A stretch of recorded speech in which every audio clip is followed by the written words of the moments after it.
Hi lovelies, welcome to Vintage Mike Tales, where stories come alive and emotions hit deep. Today we're diving into a heartfelt journey of love, loss, and finding your way back to the one who truly matters. I'm so glad you're here, so let's get started.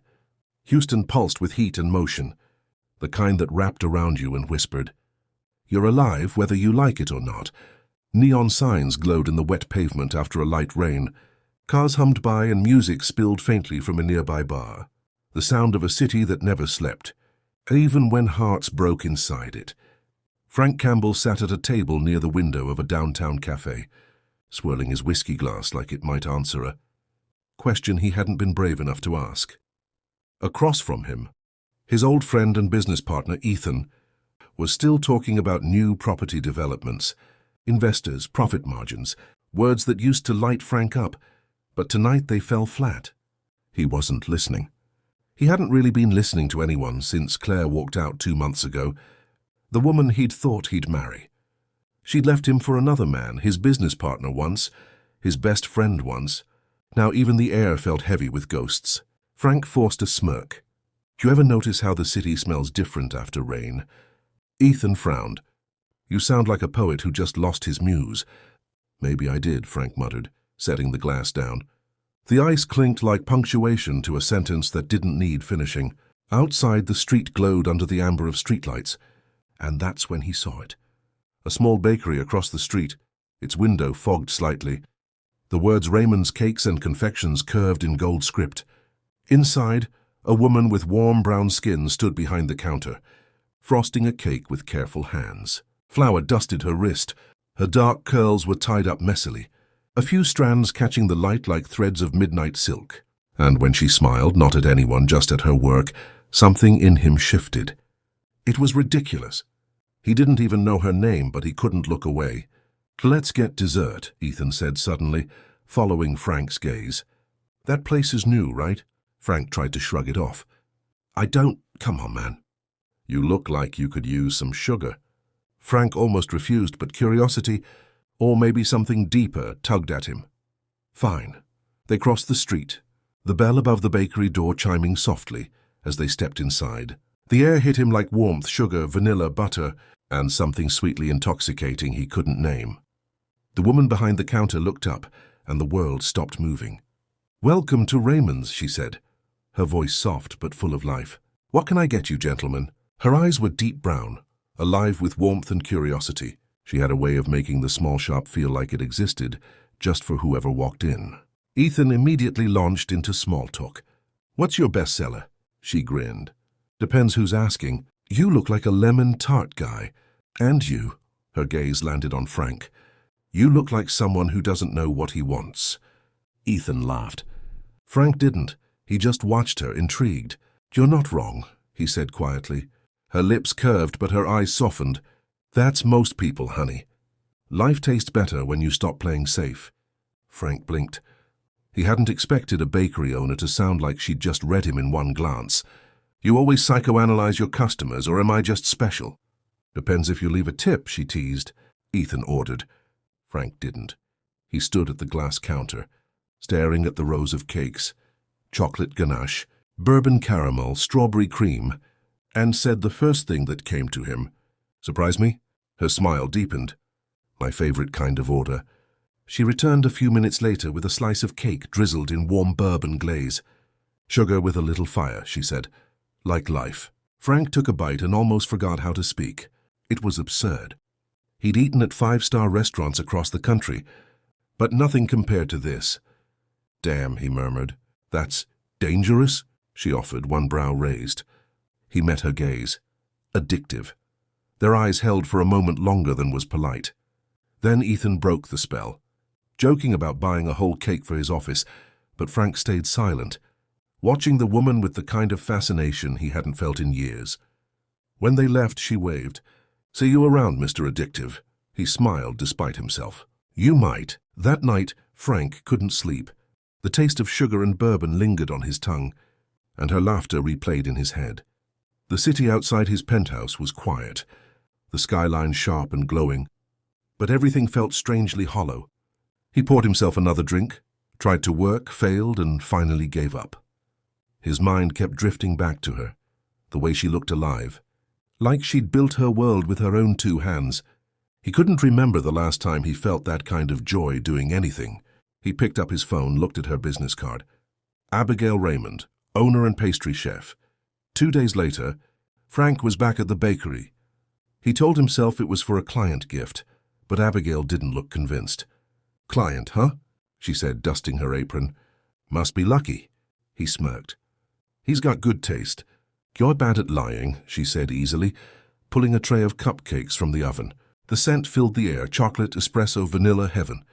Frank leaned against the counter, watching her work. "You do this every day? 6 days a week?" "Sometimes 7, she said. "I like watching people's faces when they taste something that makes their day better. It's simple, but real." He nodded slowly. "You make it sound like a calling." She looked up at him then, eyes shining with something soft. "Maybe it is." "You?" He hesitated. "Real estate. Big projects. Big money." He tried to sound confident, but it came out tired. She smiled. "Sounds lonely." Her words hit deeper than they should have. "Sometimes," he admitted. "But the view's nice." Abigail grinned. "Views don't keep you warm, Frank." He froze. "Did I tell you my name?" "It was on your credit card, Mr. Campbell." "Don't look so spooked. I pay attention." He laughed, the sound rusty but genuine. "You're something else, Abigail Raymond." "You just figured that out?" Over the next few weeks, Frank found himself stopping by more often, sometimes for coffee, sometimes with no excuse at all. They'd talk about everything. His work, her childhood, favorite movies, the music she played when she baked. And slowly the walls around his heart began to crumble. She was color and warmth where he was steel and restraint. When she laughed, he wanted to be the reason. When she touched his hand just once, passing him a box, it felt like fire. One evening, she invited him to stay after closing. The rain drummed gently outside as she wiped down the counters. The city lights glowing through the window. "You ever get tired of being strong all the time?" she asked quietly. He looked at her, unsure how to answer. She continued, voice soft. "You walk in here like the world owes you nothing, but your eyes, they look like someone who keeps losing things they never talk about." Frank exhaled, shoulders heavy. "I'm not good at feeling," she finished for him. He smiled faintly. "That obvious?" Abigail stepped closer, close enough that he could smell the sugar on her skin, only to someone who's felt the same. For a heartbeat, the air between them pulsed with electricity. He could hear her breathing, slow and steady, and he wanted to reach out, to taste the moment before it vanished. Instead, she took his hand and placed it over hers, flour-dusted and warm. "Sometimes," she said softly, "you just need to let someone hold the pieces." He swallowed hard. "I don't know if I can." She looked up at him, her eyes shimmering in the golden light. "Then start small." And then she kissed him. It wasn't a grand gesture. It was slow, hesitant, tasting like sugar and rain and everything he'd been afraid to want again. When she pulled back, her voice was barely above a whisper. "You taste like trouble." Frank's lips curved faintly. "Maybe you need both." Outside, thunder rolled low over Houston, and for the first time in a long time, Frank didn't feel empty. He felt alive. Houston shimmered beneath the dusk, the skyline painted gold and violet as the sun melted into the horizon. The air hummed with the promise of rain, warm, heavy, electric.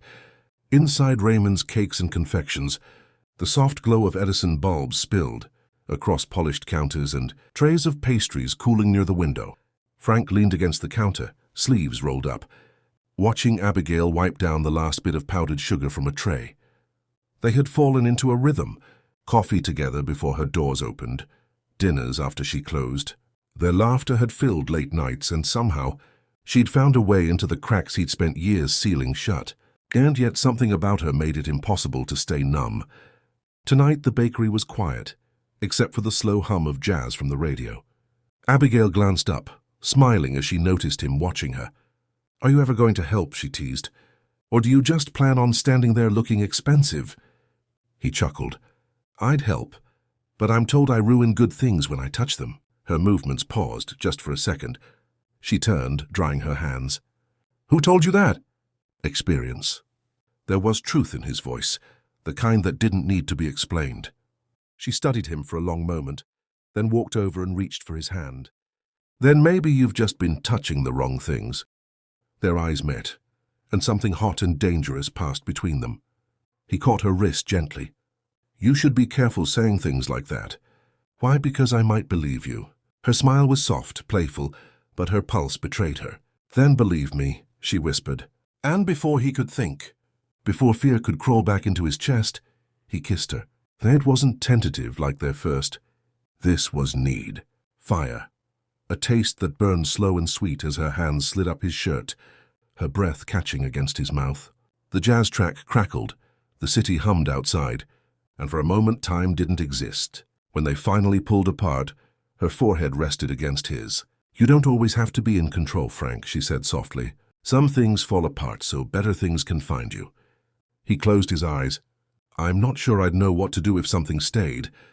They began to orbit each other in ways neither understood, but both needed.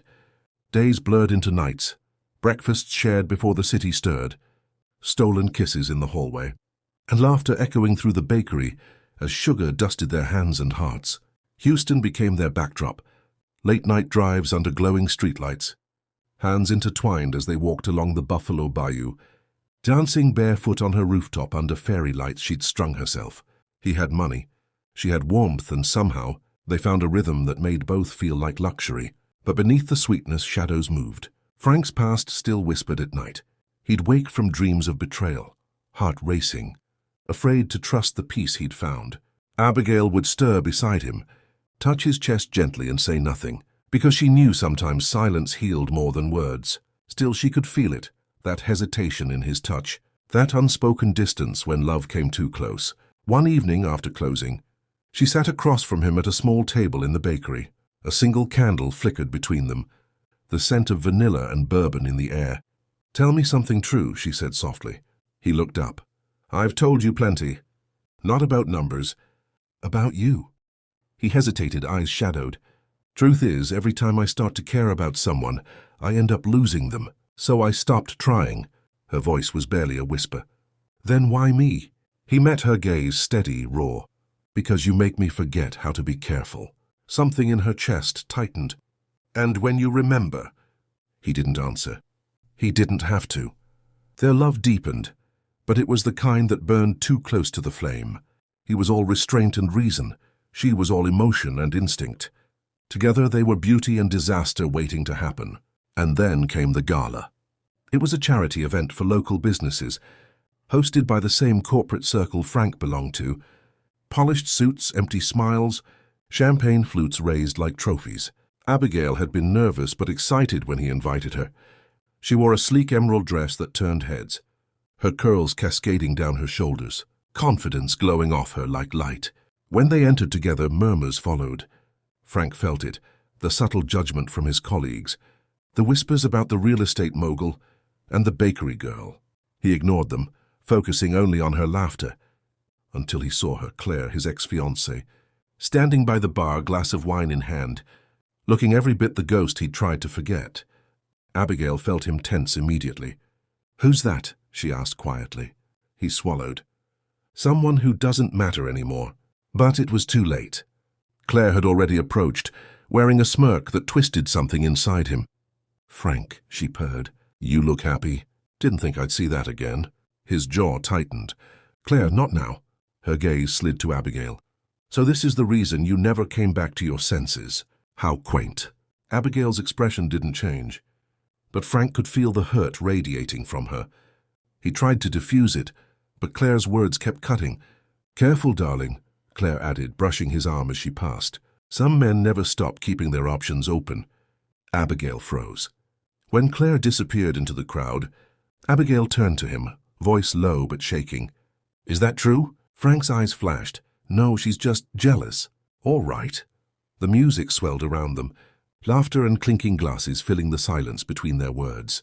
Abigail, he said, stepping closer, you have no idea how much you mean to me. Then say it, she whispered. Say what this is. Say you're not just... He faltered. I can't promise forever. The words hit her like a slap. Outside, the rain had started soft at first, then relentless. They stood beneath the overhang of the hotel, the city lights blurring through the downpour. Her makeup ran slightly, but her eyes burned with quiet fury. "I don't need a promise, Frank, I just need the truth." "I don't know how to give more than this," he said, voice breaking. "Every time I think I've built something real, it falls apart. I don't want to destroy what we have." She shook her head. "You're not protecting me, you're protecting yourself." He looked away, jaw clenched. "Maybe I am." Her breath trembled. "You can't keep me halfway. Frank, I deserve more than the pieces you're willing to risk." He reached for her, but she stepped back. "Don't," she whispered, "because if you touch me right now, I won't leave, and I need to."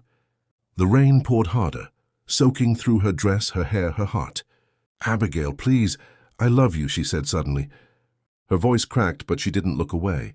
"And that's the problem. Because I can't love someone who's already preparing to lose me." He stood frozen, rain streaming down his face, unable to breathe. She turned and walked into the storm, heels splashing against puddles, her silhouette fading into the city that had witnessed too many heartbreaks. Frank didn't chase her. He wanted to. God, he wanted to. But fear kept his feet anchored. As thunder rumbled overhead, he whispered into the night, "I'm not built for forever." And somewhere beyond the sound of rain, her voice echoed back in his memory, "Then you'll never know what home feels like." The city lights flickered, her vision blurred with tears, and for the first time in years, Frank felt the weight of his own emptiness, the silence that follows when love slips through trembling fingers. He had been right about one thing. He didn't know how to keep what was real. But what he hadn't realized was that losing her would teach him what forever really meant.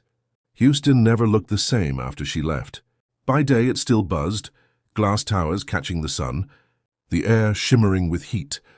But to Frank, everything felt colder, empty in ways that didn't make sense. Even the skyline looked lonelier, like the city itself had lost its rhythm. 2 months had passed since that night in the rain. 2 months since he'd watched her walk away, heels splashing through puddles, while every part of him screamed to stop her. But fear was louder. He thought the silence would fade. That work, whiskey, and the next real estate deal would fill the void. It didn't. Every street, every smell, every sound reminded him of her. The jazz she loved drifted from passing cars. He'd catch the scent of vanilla from a bakery downtown and turn instinctively, expecting to see her. But it was never Abigail. It was never her. Frank's penthouse used to feel like an accomplishment.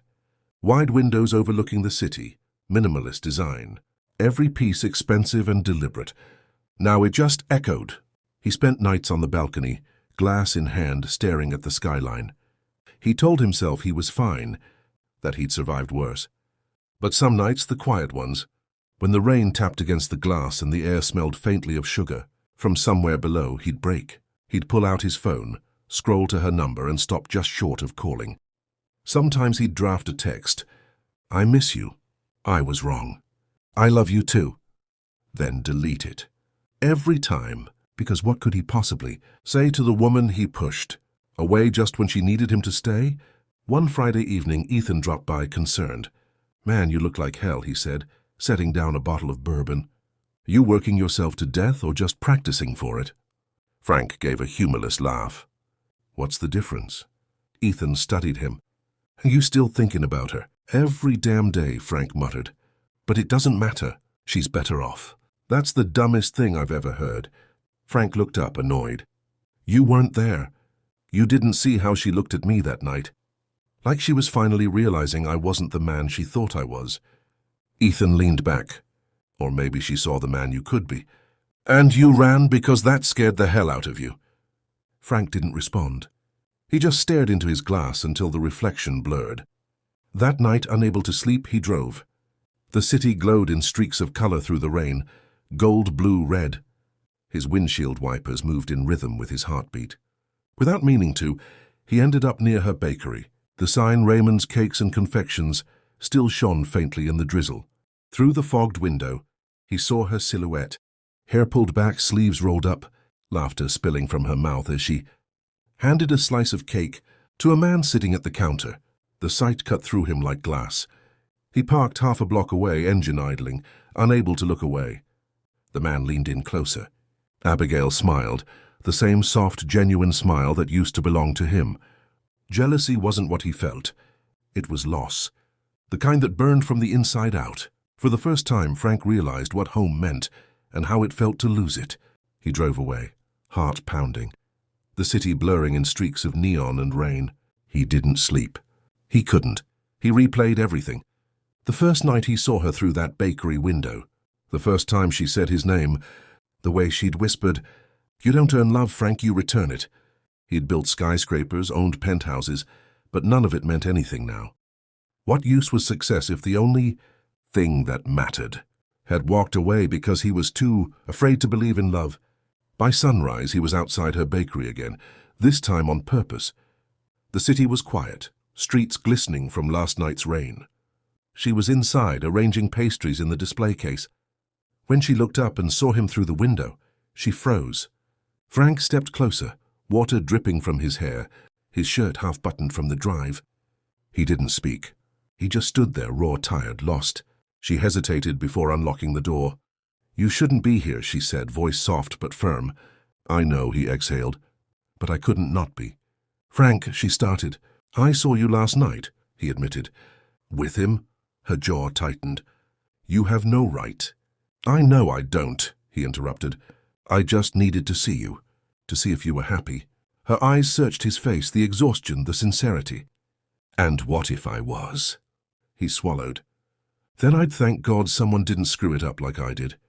Abigail looked down, fighting the emotion rising in her chest. "You can't keep doing this, Frank. Showing up when it's convenient. I spent weeks trying to move on, convincing myself you meant what you said." "I did mean it," he said quickly, "but it was fear talking, not truth." "Fear doesn't undo pain," she whispered. "You don't get to walk back into my life because you finally feel it." "I'm not asking for that," he said, voice trembling. "I just needed you to know I'm sorry. For everything. For being too proud to admit I was scared to need someone like you." The silence between them stretched. Rain began to fall again, light, steady, rhythmic. Abigail's eyes softened, but her voice stayed guarded. "Frank, you can't fix everything with an apology." "I don't want to fix it," he said, stepping closer. "I just don't want to lose the one thing that made me feel alive." Her lips parted, but she didn't speak. He took a slow breath. "I keep thinking about that night, the gala, the rain, the way you walked away. I thought I was doing the right thing. But the truth is, I was just too damn scared of how much I loved you." The words hung in the air like thunder. Abigail's eyes glistened. "Don't say that, Frank, not unless you mean it." "I do," he said quietly. "I meant it the moment I kissed you in this place and realized I'd never be the same again." She looked away, tears threatening. "You don't know how hard it was for me not to call you, to not look for you in every crowd. You made me believe in something real, and then you took it away like it was nothing." "It wasn't nothing," he said, his voice breaking. "It was everything. I just didn't realize it until you were gone." A customer entered, the bell chiming softly, breaking the tension. Abigail wiped her eyes quickly, regaining composure. "I have to work," she said. Frank nodded, backing toward the door. "I won't bother you again," he murmured. "But if you ever wonder, I'm still here, just learning how to be the man you saw in me." He turned and walked out into the rain, his shoes splashing against the pavement. Abigail stood frozen behind the counter, watching him fade into the mist. Something inside her cracked, not with pain this time, but with longing. That night she closed the bakery early. The air still smelled like sugar and cinnamon. She found herself standing at the window, staring at the city beyond. Alive, glittering, unpredictable. Part of her wanted to let him go completely. But another part, the part that still dreamed, whispered that maybe love wasn't about perfection. Maybe it was about showing up again and again, even when it hurt. She didn't know what to do with that thought yet. So she held it, quietly, carefully. Meanwhile, across the city, Frank sat in his car overlooking the skyline. The radio played faintly, a jazz tune that reminded him of her. For the first time in his life, he wasn't thinking about what came next. Not the next deal, not the next move, not the next woman, just her. The sound of her laugh, the way her eyes softened when she looked at him like he wasn't broken. He closed his eyes and whispered into the night, "I'll find my way back to you, even if it takes everything I have." The wind carried his words into the city, through the streets, past the lights, down to the little bakery where Abigail Raymond locked up for the night and stood alone, heart caught between memory and hope. And somewhere in the space between them, love still lived. Wounded, waiting, unspoken. The Houston skyline shimmered like 1,000 scattered stars, neon reflections bleeding into the rain-slick streets below. Frank Campbell stood on the sidewalk, jacket damp, heart racing. Every fiber of him ached with one truth he could no longer deny. He had to fight for Abigail. 2 months of silence had taught him more than years of success ever could. Money, deals, accolades, none of it mattered without her. Not really. She wasn't just someone to love. She was home. And he had spent weeks wandering Houston, as if the city itself was empty, only realizing with every passing day that her absence had hollowed him out. Tonight he would show her. Abigail Raymond was closing her bakery. The air smelled faintly of caramel and vanilla, the warm hum of the oven fading into quiet. She wiped down the counters, her hands tired but steady. The door chimed and she glanced up. "Frank?" Her voice was cautious. He smiled, though the tension in his shoulders betrayed him. "Hi," he said simply. "Can I come in?" She hesitated, her heart twisting. Every time he shows up, my walls crumble. But she stepped aside, letting him enter. The bakery was warm, glowing in golden light, candles flickering on tables for ambiance. Frank walked in, taking it all in, as if memorizing every detail, the polished counters, the scent of sugar and butter, the way the light caught the dust in the air. "I've been coming here a lot," he said softly. "Not just for cake. I needed to be near you, even if I didn't know how to say it." Abigail swallowed hard. "Frank, I know I hurt you," he said, stepping closer. "I pushed you away because I was afraid. Afraid I'd ruin what we had. Afraid I wasn't enough. But I see now I was wrong. You are everything I want, Abigail, and I'm done hiding behind fear." Her chest tightened. "You don't know how long I've waited to hear you say that." "Then wait no more," he murmured, reaching for her hand. It was warm, flour-dusted, trembling slightly. "I want to be everything for you. Not perfect, not invincible. Just honest and present. I want us." Abigail studied him, the wet hair clinging to his forehead, the raw honesty in his eyes, the way he seemed almost fragile yet fiercely determined. She realized something important. He had changed. Not in his wealth or power, but in his heart. He was no longer running. She stepped closer. "Frank, I love you, but you need to understand, love isn't enough if you don't fight for it." "I will fight," he said firmly, pressing his forehead to hers. "I'll fight until I can't anymore. I'll fight for every day I get to be with you." Her lips curved into a small, trembling smile. "Then we start again, but on equal terms, honesty, trust, and no running." He nodded. "Agreed, and this time I promise no fear will stand in our way." The next few weeks were transformative. Frank arrived early at the bakery, helping her set up displays, clean counters, and even decorate cakes.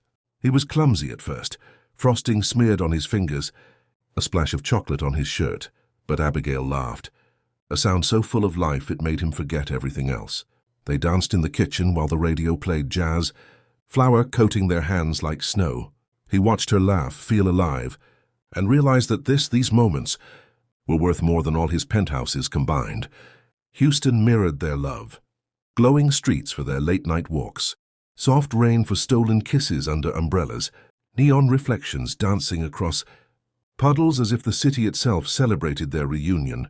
Yet, despite the sweetness, Frank knew the ultimate test had yet to come.